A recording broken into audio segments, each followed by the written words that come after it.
Good morning students, welcome back to my channel Madhubita Das, where I create videos on economic topics. Today's topic is very important theory from utility analysis, and that is the law of diminishing marginal utility. So let's get started.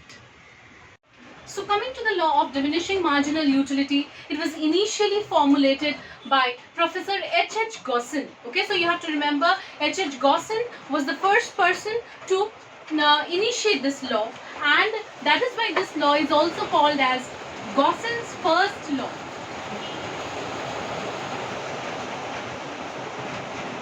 This law is also called as Gossin's first law.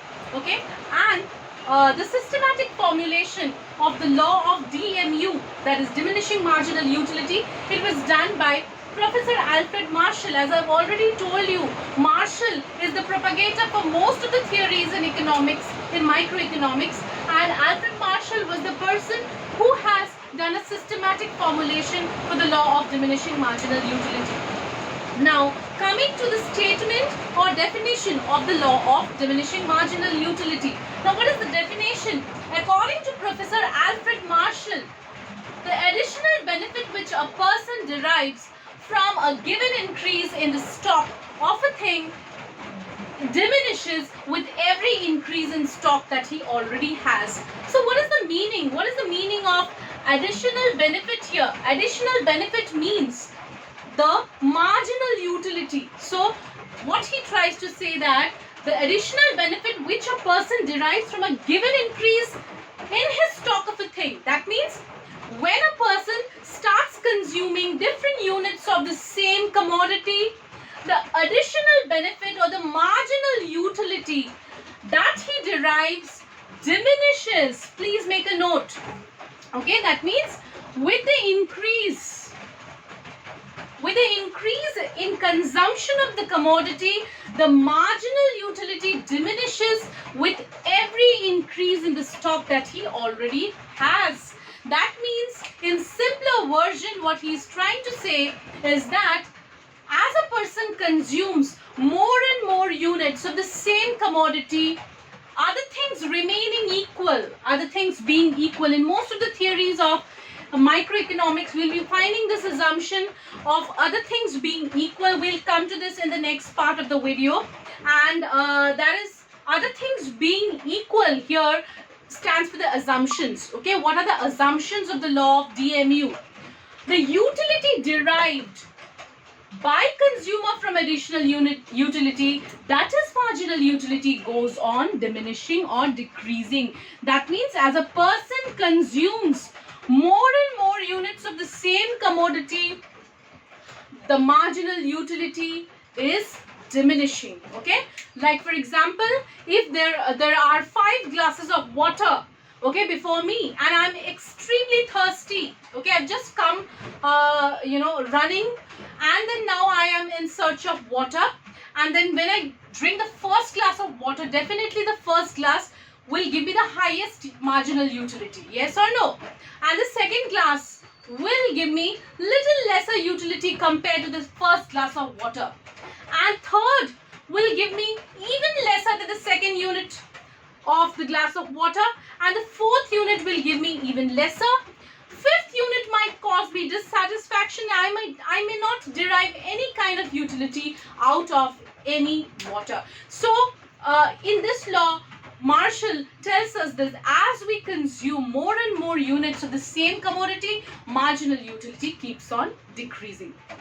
So now coming to the assumptions of the law. Now, what are the assumptions of the law of DMU? First is identical units. That means the size, shape, quality, color, everything should be same. All the units of the commodities that are consumed by the consumer should be similar in nature. They should not vary from one another.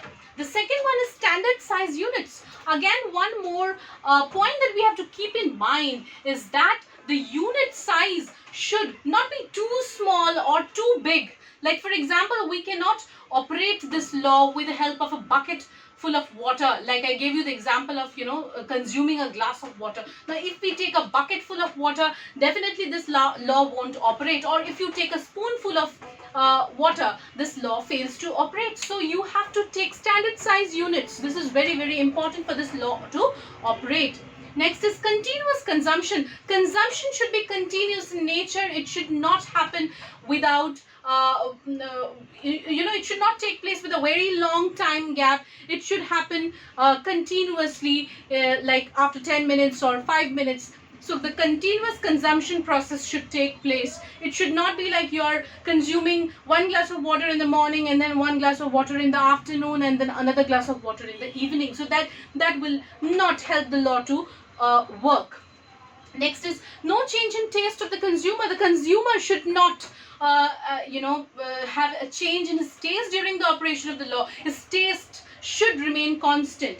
Next is utility is measurable in nature. So for this law to operate, we have to measure utility in form of numbers. Then that is cardinal utility, and that is the concept of cardinal utility, all about that utility is measurable in numbers. So if we have to give numbering to the concept of utility. Next is rational consumer. Rational consumer means consumer has to be logical. He should not be an abnormal person like a drunkard or a drug addict. Okay, he has to be a normal person for this law to operate. Next is constant marginal utility of money. So marginal utility of money has to be constant in for this law to operate. You cannot have any changes in marginal utility of money.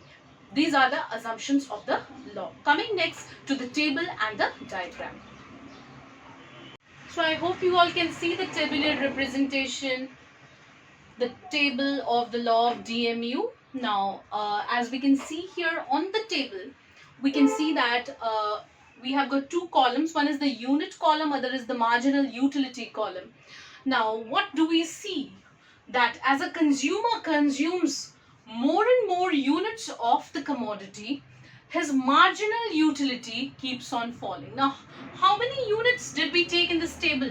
We have taken 1, 2, 3, 4, 5, 6 units in the table. Yes? So there are 6 units. Let's say there are 6 glasses of water that the consumer consumes. Okay? Now, when the consumer consumes the first glass of water, what is the marginal utility derived by the person? It is 100. Yes or no?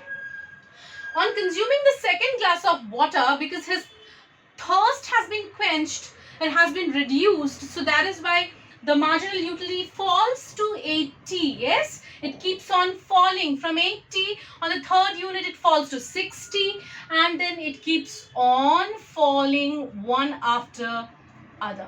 Okay, so it keeps on falling, and this is kind of rising. We see there is a rise in the number of inputs units. Yes, but the marginal utility keeps on falling one after the other. So fourth unit it is 20, marginal utility is 20.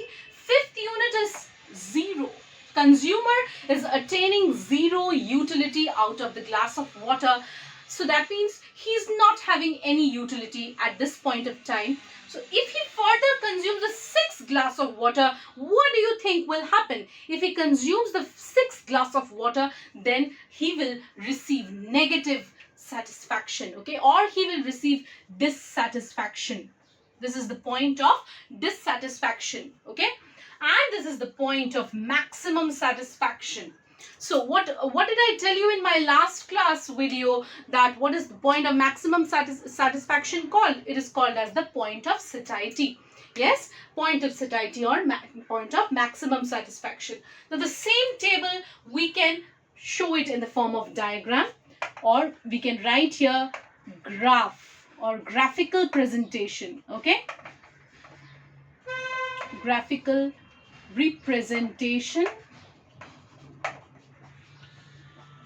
Yeah, so we have plotted the units on the x-axis. There are 6 units, 1, 2, 3, 4, 5, 6, and we have plotted the marginal utility on the y-axis, 20, 40, 60, 80, 100, and we have plotted the points of marginal utility according to the units of the consumption, and we have seen that Up till this point, the curve was, sloping downwards. It meets the y-axis at this juncture. At the fifth unit of consumption, the MU curve hits the y-axis. It cuts the y-axis because here marginal utility is equal to 0. Okay.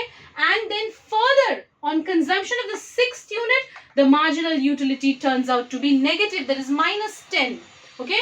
So we can see that as a person consumes more and more units of the same commodity, the marginal utility out of the commodity keeps on falling one after the other. So now we are left with the limitations of the law. Now coming to the demerits of the law or the limitations of the law of DMU. The first one is very small units. Now, if the consumption is taking place with the help of very small units, then definitely this law will not work, okay, as per the rule, okay. So, if the consumption units are very small, as I told you, like a spoonful of water, okay, if we are conducting this law with the help of a spoonful of water, do you think this law will operate? Because with more and more spoons of water, we'll get greater and greater satisfaction. It will not decrease our satisfaction level or utility level. Next is dissimilar units. Okay, if the units of the commodity are they are not similar in nature, they're different in nature, then also this law will not work. Next is too long an interval. Okay, if the period of consumption or if the interval between two consumption periods are very long, then also this law fails to operate. Like I told you, if you are taking a glass of water in the morning and then again you are taking a glass of water in the evening, then definitely this law fails to operate. Next is abnormal people. This law is not applicable to drunkards. It is not applicable to misers. It is not applicable to drug addicts. This law is only for rational people, for rational consumers. Next is rare collection. Now, what is the meaning of rare collections? Here, rare collections refers to hobbies. Now, if a person has the hobby of reading books, if a person has the hobby of collecting stamps, then definitely more and more of the stuff or more and more of his hobbies will give him greater and greater satisfaction. It will not lessen his satisfaction. Not applicable to money. The more money we have, the more we want. Okay, so money does not fit into this law. Money is not applicable to money, to the concept of money, because if in case of money, if we want more money, we'll be even more happy. If we have more money, we'll be more happy. So money will not lessen our utility. It will not reduce our utility levels. Okay, so these are the demerits of the law of diminishing marginal utility. So once again, students, I would like to tell you all that if you have liked my content, please do like, share and subscribe to my channel, Madhumita Das. I'll be really happy to get connected to you. Thank you so much.